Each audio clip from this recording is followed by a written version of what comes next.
இப்போ இந்த 38வது வீடியோவில் என்ன பார்க்குறோம் அப்படின்னாப்பா ப்ராப்ளம் 12 பார்க்குறோம்.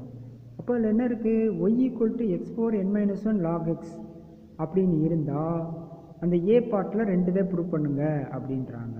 இப்போ லாஸ்ட்டில் என்ன பண்ணுறாங்க, ஒய் ஈக்குவல் டு x4 என்னன்னு இருந்தால் அதுக்கு என்ன மாதிரி ப்ரூவ் பண்ணுங்க அப்படின்றாங்க. ரெண்டு இது சொல்கிறாங்க. அப்போ முதல் இதை பார்ப்போம், ரெண்டாவது கிட்டத்தட்ட அதே மாதிரி தான் இருக்கும். தமிழில் சொல்லுவாங்கள்ல, முதல் பார்ட் எப்படியோ அதே மாதிரி தான் ரெண்டாவது பார்ட் வரும்.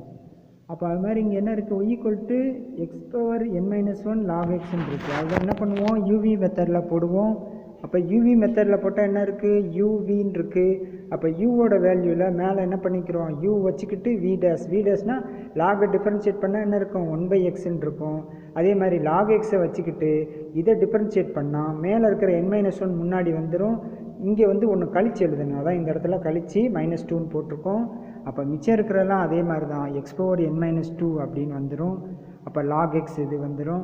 இது கூட ஒரு எக்ஸை மல்டிபிள் பண்ணால் என்ன ஆகும், xy1 = xn-1 + n-1 x⁻n-1 தான் ஏற்கனவே ஈக்குவேஷன் 1ன்னு எடுத்திருக்கும்.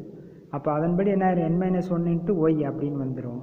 அப்போ அதை யூஸ் பண்ணி இங்கே என்ன பண்ணுறாங்க, இந்த 38வது வீடியோவோட இன்னொரு எக்ஸ்டென்ஷனாக அந்த ரெண்டாவது பார்ட்டை ப்ரூவ் பண்ணணும். இதை என்ன பண்ணுறோம், n-1 டைம்ஸ் டிஃபரன்ஷியேட் பண்ணுறோம்.